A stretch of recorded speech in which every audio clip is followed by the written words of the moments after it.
Sud Radio Berkov dans tous ses états. Le face-à-face. 13h02 sur Sud Radio, l'heure pour nous de vous présenter ce face-à-face. Aujourd'hui, Philippe David, vous recevez Cathy Richard, avocate et surtout auteur de ce livre « Crime, délit et vie brisée, plongé au cœur de la justice et de la nature humaine ». C'est aux éditions Albin Michel. Un livre coécrit avec Catherine Siguret. Cathy Richard, bonjour. Bonjour Philippe David.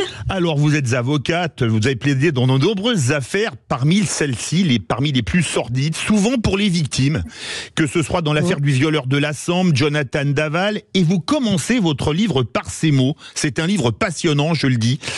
Mon rêve, c'était de faire naître des enfants, à la place j'en enterre. Comment décide-t-on de changer de carrière entre gynécologue obstétricienne ou sage-femme et avocate pénaliste ? J'ai toujours été partagée entre les deux, c'est-à-dire que j'adorais les bébés, j'avais une passion pour les bébés, mais aussi j'avais une passion pour d'abord les faits divers et puis l'idée du juste, de la justice. Et puis j'ai réfléchi et puis je me suis dit que je choisissais, alors à l'époque je choisissais d'être juge pour enfants, c'est ce que je voulais être, juge pour enfants. Et puis je me souviens qu'en troisième, je m'étais justement dit puisque je ne ferai pas naître des bébés, je vais faire mon stage en maternité. Donc, en troisième, j'avais fait un stage en maternité pour après me dire, non, voilà, je sais, je vais continuer dans la justice, essayer d'être juge des enfants. J'avais une grande idée de ce qu'était un juge des enfants. Et puis finalement, non seulement je ne suis pas devenue juge des enfants, mais même pas magistrat du tout. Et j'ai choisi, ou plutôt l'avocature m'a choisi. Alors, vous écrivez, je vous cite, que toute belle affaire criminelle où les affects sont en jeu m'aimante. Vous mettez des guillemets au mot belle. Qu'est-ce qu'une belle affaire criminelle ? Une affaire qui marque l'opinion publique ? En fait, je ne suis rien d'autre qu'une partie de l'opinion publique, donc une affaire qui va me marquer forcément. Donc, mais il faut savoir une chose, c'est que parfois il y a des affaires qui sont pas du tout médiatiques et qui pour moi sont des belles affaires. D'ailleurs, j'ai dans le cœur et dans le livre, j'en parle de plusieurs affaires qui n'ont pas du tout été médiatiques. Il y a des affaires médiatiques dans le livre, mais il y a aussi des affaires dont personne n'a jamais parlé et qui pour autant pour moi sont des belles affaires, des affaires qui m'attirent, qui m'aimantent parce que il y a un contexte humain. Il y a un contexte, soit il y a quelque chose à chercher, soit il y a quelque chose à protéger, il y a quelque chose à faire, quoi. Voilà, c'est ce que j'appelle une belle affaire, entre guillemets. Alors vous parlez de nombreux procès dans votre livre, je rappelle et je le dis, c'est vraiment un excellent livre, moi je l'ai dévoré ce week-end. Vous parlez de procès plus ou moins médiatisés, comme une fille de 13 ans violée par un garçon de 15 à Créteil. Le violeur est condamné 6 ans après à 3 mois de prison avec sursis et à 2 fois 2000 € au civil. Est-ce qu'il y a un problème au niveau de la justice des mineurs ? Oui, justement, typiquement, voilà, pour moi, ça c'est, entre guillemets, pour moi, ça c'était vraiment une belle affaire. Pourquoi ? Parce que déjà, il faut savoir que le papa de cette jeune fille avait été mon client des années avant. Parce qu'il avait lui-même été victime d'un animateur de colonie de vacances. Et lui, j'avais défendu le papa 20 ans avant. Donc, c'est vrai que quand il m'a appelé en me disant, voilà, ma fille est victime, pour moi, c'est ce que j'appelle, entre guillemets, une belle affaire. C'est-à-dire qu'effectivement, c'était impossible que ça ait lieu sans moi, ça. Je veux dire, c'était impossible que cette gamine, elle soit pas accompagnée par moi. C'était impossible que lui aussi, je l'accompagne pas, que la maman, je l'accompagne pas. Et puis finalement, effectivement, on s'est retrouvés tellement d'années plus tard. Alors parfois, avec les mineurs, ça permet de voir aussi comment les mineurs ont évolué. Mais c'est tellement d'années plus tard que c'est vrai que ça a moyennement de sens. Et puis, moi, je préviens mes clients dans ces cas-là. C'est vrai que mes clients étaient prévenus de ne rien attendre de la peine, que la peine était là pour réparer la société, que effectivement, ça dépendrait de lui et pas seulement de ce qu'il a fait, de ce qu'il était devenu, etc. Donc, la peine avec sursis, qu'on le renvoie pas en prison ou qu'on l'envoie pas en prison, mes clients y étaient à peu près préparés. Mais c'est vrai que de balancer les indemnisations comme ça, les 2000 par-ci, 2000 par-là, 2000 pour madame, 2000 pour... On a envie de dire, mais vous avez écouté quelque chose ? Parce qu'on fait pas ça pour l'argent, d'accord ? Clairement, moi d'ailleurs, souvent, mes clients me disent, mais maître, vous me parlez d'argent, mais moi je veux pas entendre parler d'argent. Sauf que c'est la seule chose qui va donner un quantum à ce qu'on aura compris de leur peine. Donc là, ils ont eu l'impression juste que rien n'était écouté, de leur peine, rien n'était écouté du fait que lui, derrière, il avait décompensé, qu'il était retourné en psychiatrie. Enfin, Rien n'était écouté de tout ça. Bon, bien évidemment, l'affaire se poursuit parce que j'en suis pas restée là, mais c'est cette parfois c'est pas seulement la justice des mineurs d'ailleurs, mais parfois ce qui est de plus en plus difficile à vivre, je trouve, parce que ça existe de plus en plus, cette espèce de mépris pour les gens, de oui bon bah c'est bon, c'est bon, vous avez entendu, ça y est. Parlons des mineurs. Vous écrivez, vous venez d'un milieu populaire. J'ai compris très jeune que l'éducation était le nerf de la guerre à l'occasion d'un déménagement, quand notre résidence moderne, d'abord pimpante en région parisienne, était devenue la cible des incivilités, c'est-à-dire des dégradations rendant la vie en société impossible, avec bientôt la violence et personne pour redresser la barre ou s'y opposer. Quand la violence des mineurs, c'est uniquement un problème éducatif ou c'est autre chose ? Moi, je trouve que quand même, c'est en grande partie, il y a d'abord un problème éducatif. Je veux dire, c'est d'abord, quand est-ce qu'un enfant a les premières notions de qui est l'autre, de comment respecter l'autre, les premières notions du respect, même de ses parents. C'est quand même c'est dans ces premières interactions. C'est là où on revient sur ce qui me passionne, les bébés. Dans les premières interactions avec le bébé, au fur et à mesure qu'il commence à comprendre qui est l'autre, on apprend aussi le respect de l'autre. Donc, avant tout, il y a quand même la famille. L'éducation, elle est avant tout le fait de la famille. Après, il y a aussi, bien évidemment, l'école. J'ai, il y a peu, donné un cours aux éducateurs, enfin, aux formateurs des instituteurs en éducation sexuelle à l'école. C'était très intéressant. Je ne savais pas que dès la maternelle et la primaire, on parlait, entre guillemets, d'éducation sexuelle à l'école. Pourquoi pas? Dont acte. Moi, je dis, pour moi, c'est beaucoup trop tôt pour parler de sexe à proprement parler, mais c'est le moment de commencer à dire, ne fais pas aux autres ce que tu voudrais pas qu'ils te fassent. Pense à l'autre, mets-toi à la place de l'autre. La notion de l'empathie, ça s'acquiert très tôt. C'est de l'éducation, oui, c'est de l'éducation. Et avec de l'empathie, avec de l'éducation, bah oui, on aurait quand même beaucoup de problèmes en moins, je pense. Cathy Richard, moins d'alcool aussi. Oui, vous avez découvert le métier d'avocat avec un job étudiant et vous n'avez pourtant pas été particulièrement charmé par la profession, c'est le moins qu'on puisse dire. Non, c'est vrai que j'y pensais là parce que j'avais, dans ces périodes où je faisais passer les micros dans des colloques d'avocats, j'étais hôtesse d'accueil, alors je leur donnais les badges, les documents, et puis ensuite je passais les micros. Et franchement, je n'avais pas du tout une bonne image des avocats, je les trouvais tous prétentieux, enfin une grande partie, je les trouvais prétentieux, ils ne savaient pas dire merci quand ils prenaient un micro. Et puis, alors justement, ça, c'est un problème d'éducation. Voilà, exactement. Je repensais à ça il y a peu de temps parce que à l'époque, j'avais porté le manteau de Robert Badinter, le garde arrivait, je m'en souviens. Le garde arrive. Et c'était Robert Badinter qui arrivait. Et j'ai le souvenir justement, lui, en revanche, d'un homme petit par la taille, mais grand par justement l'attention qu'il portait aux autres. Il n'était pas du genre à balancer. Il avait un petit sourire, un petit regard. Et ça, c'est important. Alors, vous venez d'un milieu populaire, on le rappelle, père cheminot qui ne faisait jamais la grève. Vous choisissez Villetaneuse comme fac plutôt qu'Assas. Et comme vous refusez de manifester contre la loi de Vaquet en 86, votre R5 se fait crever les pneus et peindre une croix gammée. La tolérance, c'est ça en fac de droit ? Bah oui, enfin je pense que voilà, après on est toujours l'opposé de quelqu'un. Moi, c'est vrai que je n'allais pas forcément dans le sens des étudiants de Villetaneuse qui étaient partis alors là vraiment vent debout contre la loi de Vaquet. Alors déjà moi ça m'énervait parce que je disais mais qui l'a lu cette loi? Mais qui l'a lu? Enfin, vous dites que vous êtes contre, mais elle dit quoi exactement? Et personne ne savait me répondre. Donc déjà, ça me plaisait pas beaucoup. Ensuite, quand on venait me faire débrayer, parce qu'on disait débrayer, j'étais en première année, moi. Hein, oui. Donc le grand amphi, ils avaient besoin du grand amphi pour faire les tenues de. Alors ils nous faisaient débrayer. Mais je dis attends, la grève, c'est un droit, mais c'est pas un devoir, quoi. Moi, j'ai le choix, je peux aussi aller en cours. Voilà. Donc, ils m'ont pris un peu de travers, surtout, j'avoue. Et c'est vrai que j'avais l'exemple de mon père, moi, qui ne faisait pas grève, qui disait, bah moi, je fais les trains parce qu'il y a des gens qui attendent leur train et je fais les trains. Donc, j'ai vu mon père parfois revenir en couvert de mousse, d'extincteur, ou des choses comme ça. Et moi, je me disais, de toute façon, moi, j'estime que c'est pareil. J'estime que c'est pareil, que si j'ai envie d'être en cours, je suis en cours. Si j'ai envie de suivre les cours, je suis les cours. Si j'ai envie d'être contre une loi, je me documente. Je sais pourquoi je suis contre. Je dis des choses. Et surtout, on ne me fait pas faire quelque chose contre mon gré. Et je serai là pour défendre ceux qui veulent aussi rester, d'ailleurs. Et donc, c'est vrai que on peut pas dire que la liberté était totale à cet endroit comme à beaucoup d'endroits d'ailleurs. Pour se faire crever les pneus et perdre une croix gammée sur sa voiture parce qu'on fait pas la grève, c'est sûr que c'est pas du tout excessif comme réaction, Esteban. On va marquer non, mais forcément quand on fait pas, à l'époque c'était les UNEF. Ah oui. Forcément, moi j'étais pas du tout encartée de rien.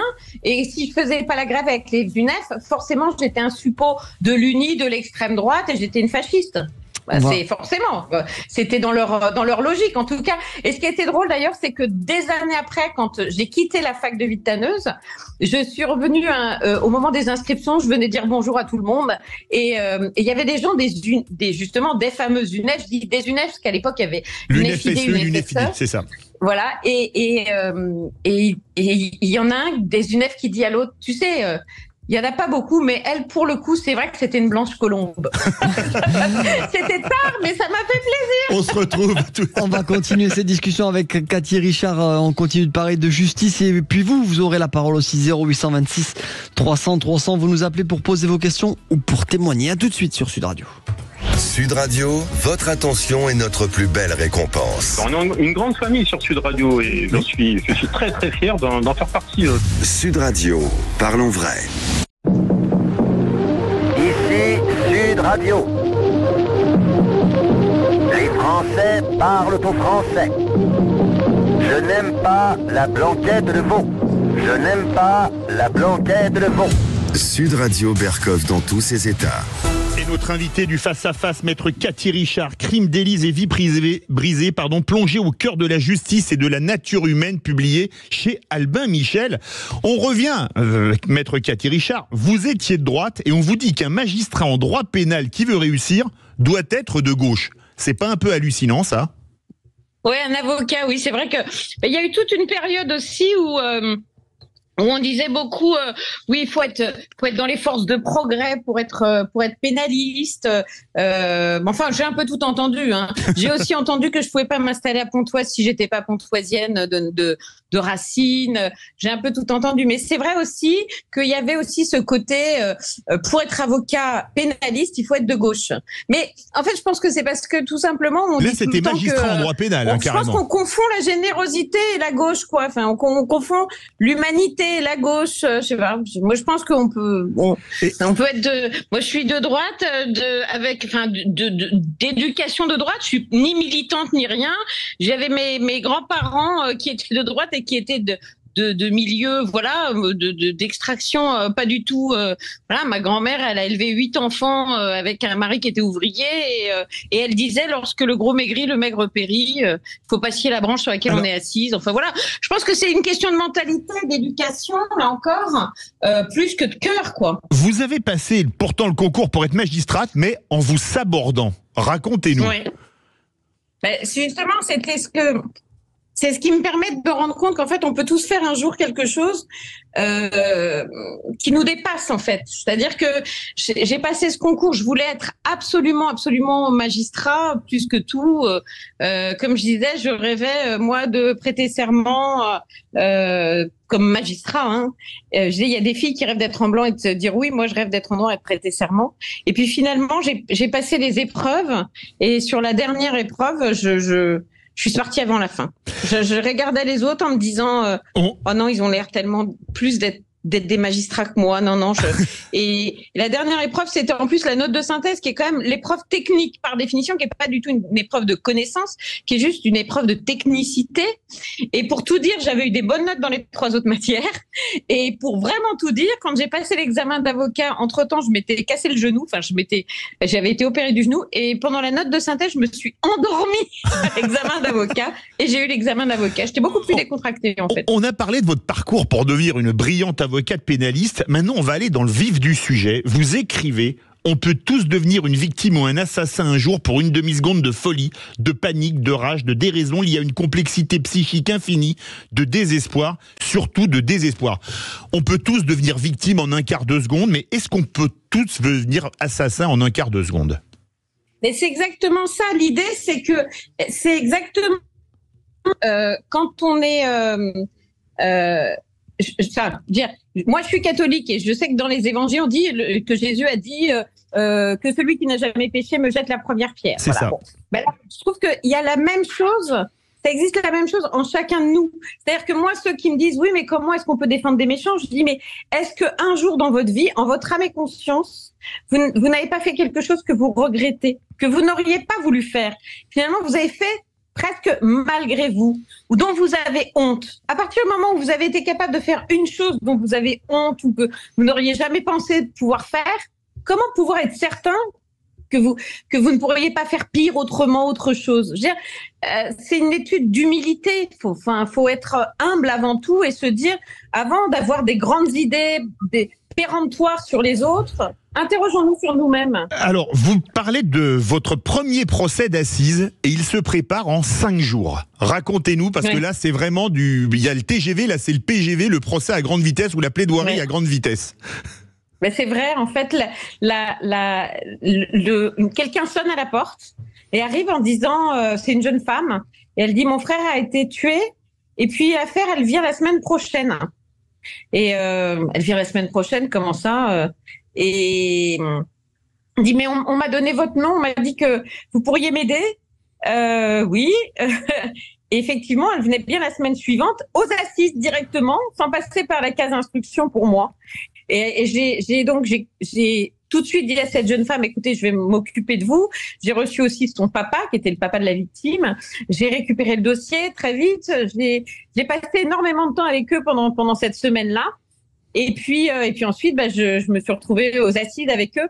Et c'est pour ça que j'explique aussi qu'en réalité, c'est là aussi où j'ai senti ce qu'était un baby blues. Avant d'avoir des enfants, j'avais pas encore d'enfants. Oui. Parce que finalement, c'est vrai que j'avais passé un temps tellement fort, tellement intense avec eux, que d'un seul coup, quand l'affaire a été terminée, ça a été vraiment... Je me suis dit, mais comment je vais pouvoir continuer à vivre sans eux? Comment je vais pouvoir continuer à vivre sans le souvenir de leurs frères et filles? Enfin, ça a été très étrange. Vous parlez du shoot d'adrénaline pour un avocat pénaliste. Comment ça se passe, le shoot d'adrénaline? C'est comme un champion qui rentre sur le terrain de tennis, de foot ou de rugby? Oui, je pense, j'ai fait un peu de sport aussi. Je pense qu'on est exactement dans la même situation. C'est-à-dire que c'est un moment où on s'oublie. De toute façon, on n'a plus le temps de penser à soi, à nos petits bobos, à ce qu'on a. On est vraiment dans un objectif uniquement. Et je me souviens aussi que les premières fois, mais même ça peut m'arriver encore, j'ai le cœur qui bat tellement fort quand je vais plaider un dossier qui me tient à cœur. Pas seulement aux assises, hein. Parfois c'est dans des petites juridictions, mais ça me tient à cœur. Je sais que le message va être difficile à faire passer. Parfois j'ai tellement de stress. Je regarde ma robe parce que j'ai l'impression qu'on voit mon cœur battre sous ma robe, que la robe elle doit se soulever. Vous écrivez qu'il y a des délinquants sympas. Bien sûr, mais bien sûr qu'il y a des délinquants sympas. Justement, c'est ça. Enfin, alors déjà, il y a ceux qui sont conduits au crime ou au délit par des circonstances qui font que c'est ceux que j'appelle entre guillemets les auteurs victimes. C'est-à-dire que je pense à notamment la maman que j'avais défendue qui avait tué sa fille en fin de vie, qui souffrait énormément. Enfin bon, il y a des gens qu'on a envie de défendre, mais même tout le monde dans la vie, il y a des gens qu'on a envie de défendre, on a envie de parler pour eux. Alors... Et puis, il faut reconnaître aussi qu'il y a des familles. Il y a des familles que je connais depuis longtemps, où quand j'étais jeune, j'ai défendu certains au titre de l'aide juridictionnelle, au titre de la commission d'office, puis je les connais depuis longtemps. Puis ils sont attachants. Je veux dire, l'autre fois, j'avais encore par exemple, dans la grande famille des manouches, des gitans, j'ai très peu, mais très peu de clients en manouches ou gitans, mais il y a quelques familles qui m'appellent tout le temps quand il y a un problème. Bon, mais c'est pas non plus c'est pas des familles de délinquants d'habitude, etc. Mais ils sont plutôt attachants. Je veux dire, c'est vrai que Ils ont une façon de penser, etc. Moi, j'y suis plutôt attachée. Cathy Richard, vous écrivez que vous aimez faire rire vos clients. Ça doit pas être facile pour une avocate pénaliste. Est-ce que vous pouvez nous raconter un grand éclat de rire dans votre carrière ?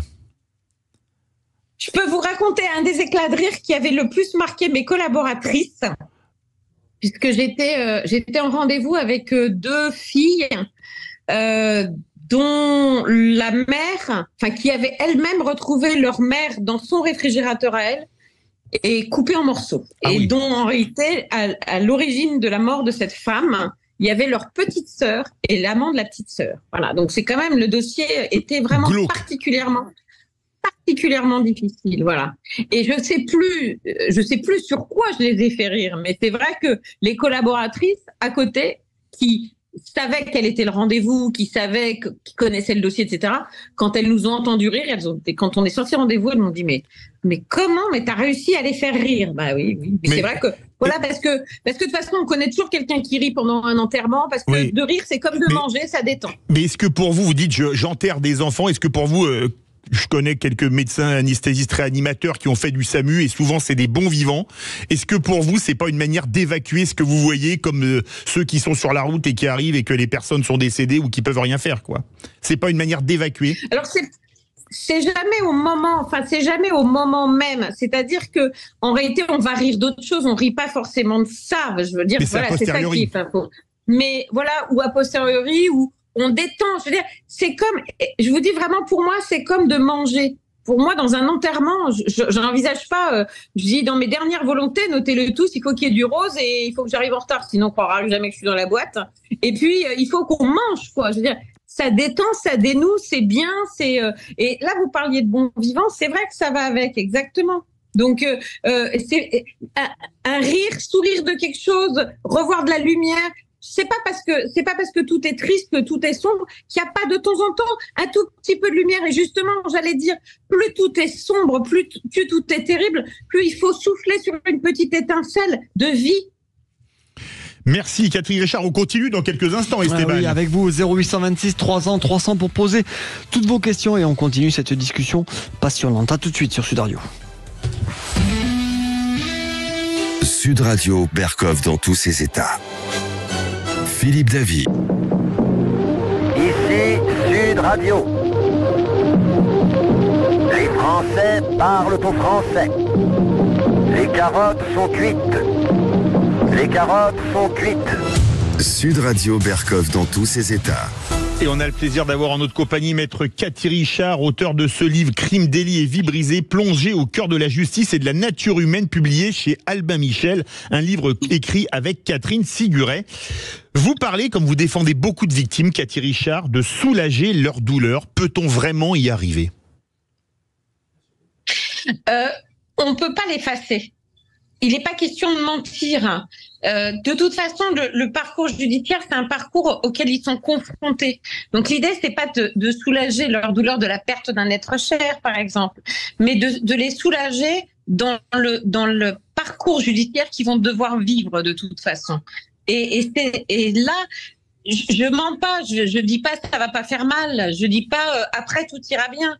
Je dis simplement il faut passer par là, je vais être là pour vous, je vais être là pour vous aider, vous pourrez vous appuyer sur moi, et tout ça ça laissera des cicatrices, c'est certain, mais vous serez pas forcément toujours aussi à vif que vous l'êtes aujourd'hui. Voilà.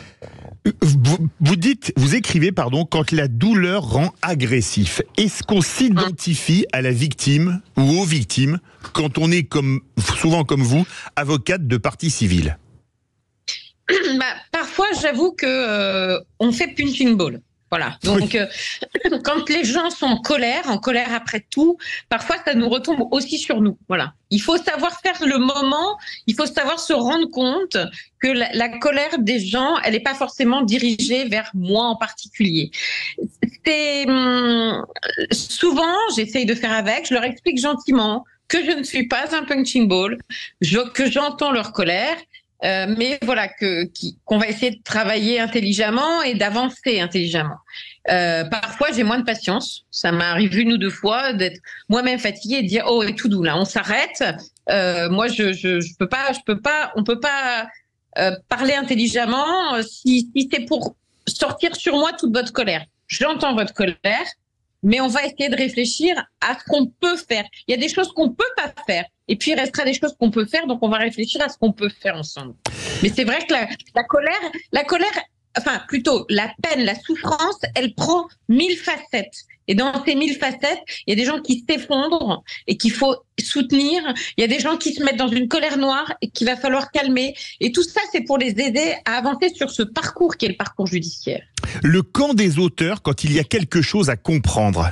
C'est le titre d'un chapitre. Ouais. Est-ce qu'on comprend toujours le mobile ou le comportement d'un criminel? Et puis, pour utiliser l'antienne latine, est-ce qu'on résout souvent des enquêtes par is fecit qui prodest, à qui profite le crime? Non, enfin, à qui profite. J'aime pas à qui profite le crime, parce que derrière le à qui profite le crime, il y a l'idée du profit. Et justement, c'est ce que je dis, c'est souvent mes limites, moi, c'est défendre des gens qui ont fait juste des choses par profit, simplement par profit, quand il y a vraiment aucune dimension humaine derrière intéressante. Ensuite, en revanche, bien sûr que il y a toujours une raison, et comprendre, c'est important. Et ce que je dis surtout, c'est que pour que je défende un auteur, il faut que quelque chose en lui me touche, m'interpelle, que j'ai justement envie de faire comprendre quelque chose en lui, ou parfois, ça peut être aussi ta mère, parfois, parce que je me dis, mais cette femme, elle a tout fait bien, comment ça se fait, où les choses sont parties à l'envers, pourquoi c'est parti comme ça? Et c'est vrai que on dit que juger, c'est comprendre. Voilà, ça c'est pas de moi, c'est de Pierre Drey, président de la Cour de cassation. Juger, c'est comprendre. Eh bien, défendre, c'est aider à comprendre. Alors, vous écrivez en défense, sans étiquette, mais pas sans éthique. L'éthique, ça existe pour un avocat. Tiens, je vais vous poser une question. Est-ce que mentir pour faire acquitter un client, c'est éthique? Sujet de philosophie, vous avez 4 heures. Eh ben, j'ai pas besoin de 4 heures. Mentir pour faire. Heureusement, parce qu'il reste même pas une demi-heure d'émission. Non, mais mentir. Et puis, de toute façon, vous pouvez lire mon livre, ça vous prendra peut-être 4 heures, et j'explique ça encore mieux, parce que bien évidemment, c'est une des questions qu'on m'a le plus souvent posée. Ah oui, mais comment vous pouvez défendre des coupables, des gens qui, en sachant qu'ils l'ont fait? Alors déjà, la première chose, c'est que si moi je sais qu'ils l'ont fait, les juges aussi, en général. Et il y a souvent beaucoup de crimes qui sont reconnus, d'accord? Donc il ne s'agit pas de venir dire c'est un innocent et de venir innocenter des gens. Défendre quelqu'un, ça n'est pas l'innocenter. Forcément, je veux dire, c'est dans l'esprit des gens. L'avocat, c'est bizarre. D'ailleurs, il y a eu un glissement, parce que avant, l'avocat, c'était celui qui défendait la veuve ou l'orphelin. Donc c'était très bien. Et puis d'un seul coup, l'avocat, c'est devenu celui qui défend les pas beaux, enfin qui aide les méchants à s'en sortir. Et on est passé, dans une extrême qui ne vaut rien non plus, parce que c'est pas ça. L'idée, c'est de s'interroger et de faire en sorte que l'auteur soit jugé en ayant été compris et en ayant la notion de ce qu'il est compris lui aussi. Parce que, comme je dis, que ce soit pour les auteurs ou les victimes, le procès, c'est le premier jour du reste de leur vie. Donc, il y a vraiment une importance capitale à ce que la personne soit comprise. Et mentir pour faire acquitter quelqu'un, entre guillemets, c'est un jeu extrêmement dangereux. Comme d'ailleurs, les gens pensent aussi qu'on dicte aux clients leurs réponses. Oh là là là là. Il n'y a pas de plus grosse erreur à faire que ça, parce que bien évidemment, si on commence à leur dire ce qu'il faut dire et pas dire, ça va être une catastrophe. Bon. Donc, en fait, c'est plutôt une évolution à faire avec eux, c'est-à-dire leur expliquer, eux-mêmes les éclairer sur ce qu'il y a dans le dossier, essayer de leur faire comprendre les choses, et que eux-mêmes comprennent, que eux-mêmes évoluent aussi, parce que parfois, il faut qu'ils évoluent sur le terrain de la vérité, qu'ils soient auteurs ou victimes. Et ensuite, faire un gros mensonge aux assises pour essayer d'acquitter quelqu'un. En plus de ça, s'il est acquitté, je veux dire, mais comment on est sûr? Et s'il n'est pas acquitté, alors après il va vous dire mais vous avez menti, maître. Enfin non, c'est pas mon style de défense en tout cas. Certains disent que les avocats aiment les affaires médiatiques. Alors vous avez fait l'affaire notamment des victimes du violeur de la Sambre, Barbe Bleue de l'Essonne, Jonathan Daval, le curé crucifié, etc. Et vous écrivez que des Fourniret ou des Dutroux, qui eux, alors là, défraient la chronique, ne vous intéressent pas. Pourquoi? Parce que là, vous ne pouvez pas avoir la moindre empathie pour ce type de personnage? Ah oui, j'arrive pas à trouver l'accroche, quoi. Ils sont rares, mais il y a des gens avec qui on n'arrive vraiment pas à trouver l'accroche. Comment est-ce qu'on peut trouver la parcelle du mal? Ils sont tellement rares, vraiment faut le dire. Hein. Malheureusement, comme les gens quand ils disent des pédophiles, pour certains, quelqu'un qui est poursuivi pour pédophilie, à une époque, c'était forcément un Dutroux. Mais il y a tellement de styles de gens qui sont des pédocriminels, parce que j'aime pas le mot pédophile, qui sont des pédocriminels. Voilà, on ne peut pas mettre les gens dans des cases. Mais en revanche, c'est vrai que quand j'ai l'impression qu'il n'y a rien à sauver, je vois pas bien l'intérêt du travail. Quant au dossier médiatique, ça aussi, j'en parle dans mon livre. Un dossier médiatique, ça sert à quoi, entre guillemets? Je veux dire, souvent, il va être intéressant parce que justement, il va intéresser parce qu'il est intéressant. Donc, en soi, c'est ce que j'expliquais au début de cette émission. En soi, pour moi, c'est une belle affaire parce que forcément, il intéresse les médias, mais il m'intéresse aussi. Mais en revanche, être dans les médias pour être dans les médias, souvent, j'ai été invitée pour parler de dossiers qui sont pas les miens. Je refuse systématiquement. Vu à la télé, c'est pas votre tasse de thé. Ça sert à rien. Alors, est-ce qu'il y a des cas désespérants? Des cas désespérants. Des clients qui me désespèrent, ça arrive. C'est ça, oui. Des clients qui me désespèrent, ça arrive. En général, on reste pas tellement avocat et client longtemps en réalité, parce qu'on se rend compte assez vite qu'on n'est pas d'accord sur le système de défense. Donc, c'est quand même une osmose, un avocat, un client. Donc, on se rend compte que on dit au client, écoutez, non, là, vous voulez que je dise ça, mais non, moi, ça me convient pas. Je pense que de toute façon, et souvent d'ailleurs, c'est pas seulement que ça me convient pas moi, c'est que de toute façon, vous allez dans le mur avec ce système de défense, monsieur. Vous allez aller dans le mur. Bon, moi, je vous le déconseille. Voilà.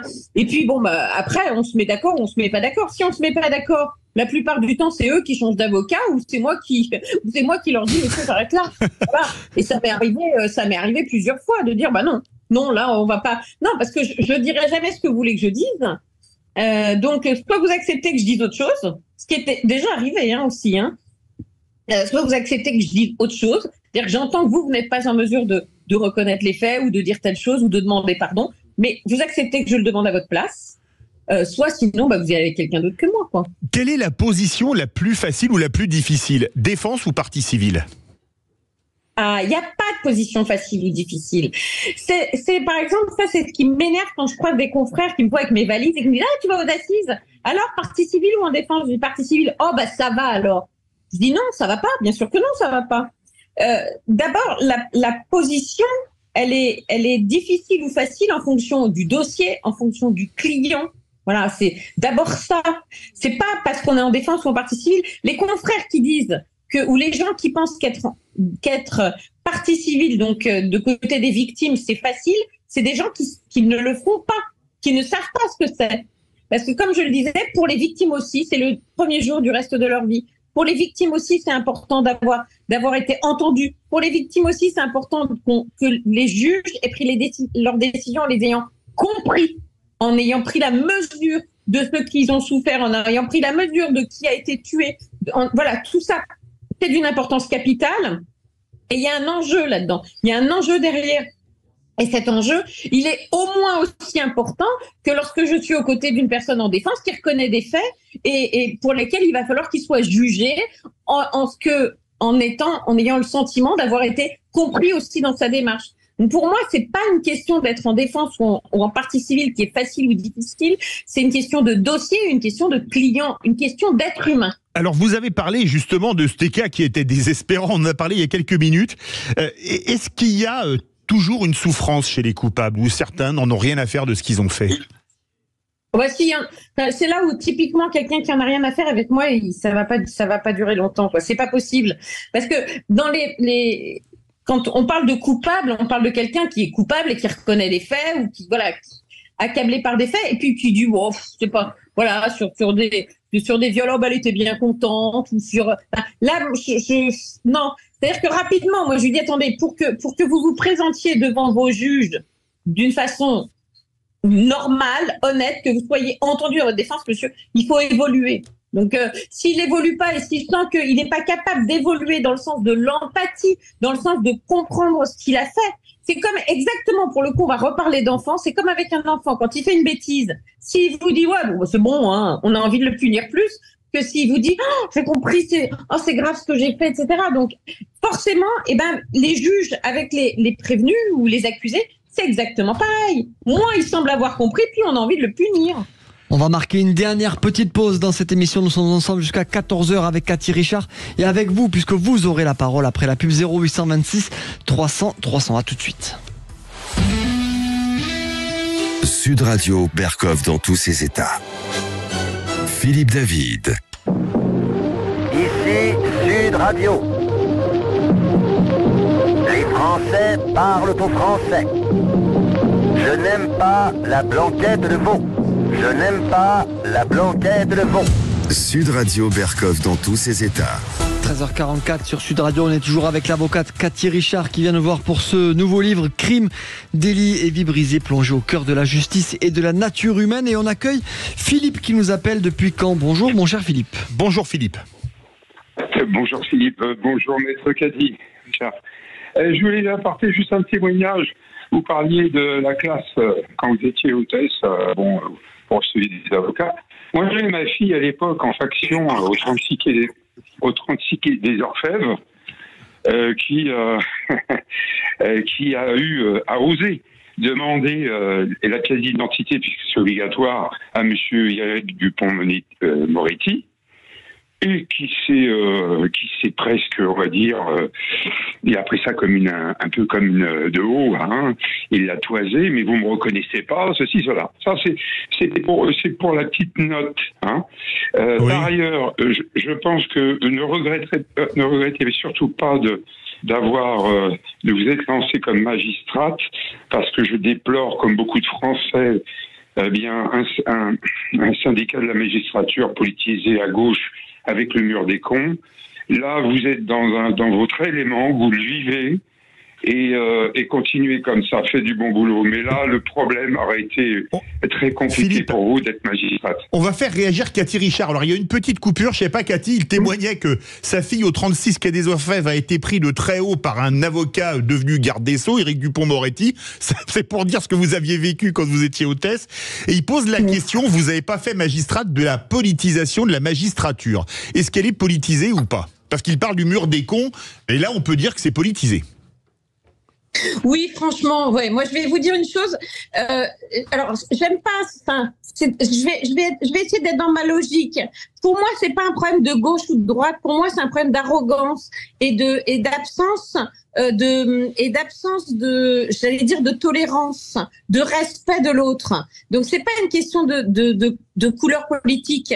Mais il s'avère que, par exemple, vous voyez, là, l'École nationale de la magistrature vient de faire une campagne de promotion. Alors, c'est écrit, vous êtes l'avenir de la justice.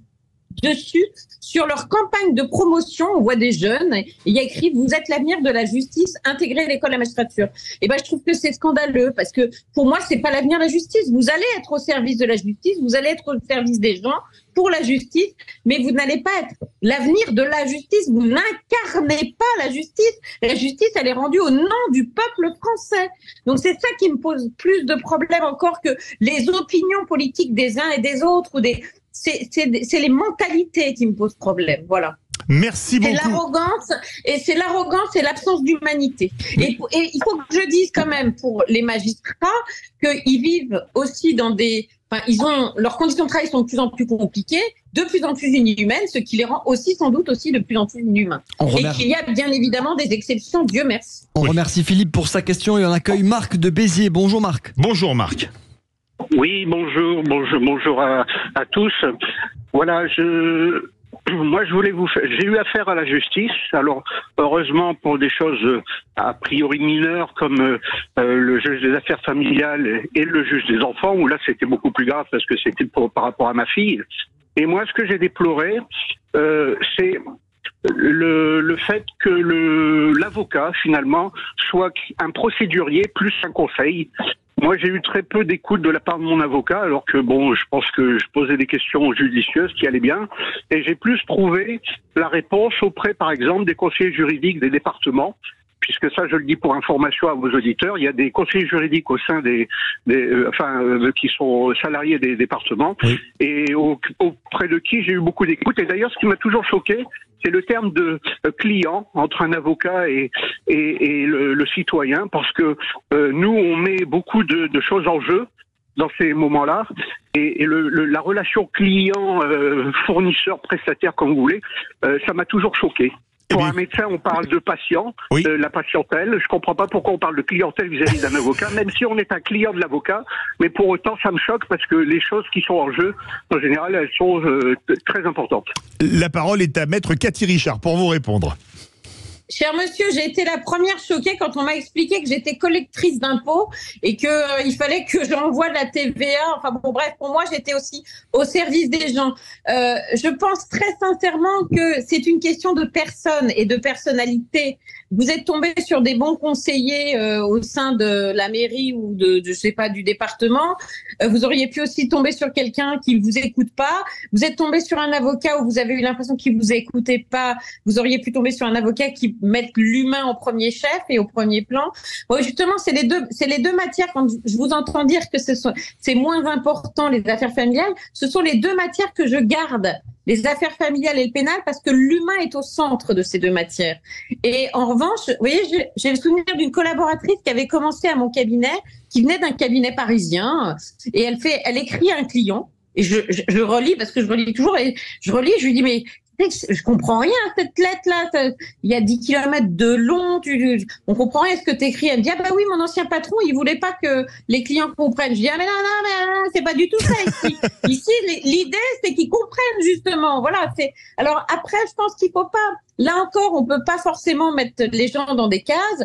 Comme je le disais, il y a des avocats qui sont pas forcément une bonne publicité parce que ils sont très dans leur tour d'ivoire, comme il y a des magistrats qui sont dans leur tour d'ivoire. Pour moi, vraiment, le principal défaut, c'est l'absence de proximité et d'humanité. Quand on est proche et humain, on s'en fout. La façon dont vous vous appelez, c'est pas vraiment grave. Il y a des clients qui m'appellent Cathy. Je veux dire, il y a des clients, et parce que c'est ça, moi je vais pas dire des patients, il y a des clients qui me donnent toujours de leurs nouvelles des dizaines d'années après la fin de leur affaire. Donc pour moi, ils sont plus que mes clients, bien évidemment. Merci beaucoup, Marc de Béziers. Cathy Richard, vous avez plaidé dans des affaires très médiatiques. Vous en parlez dans votre livre, le violeur de la Sambre, Jonathan Daval, le Barbe Bleue de l'Essonne.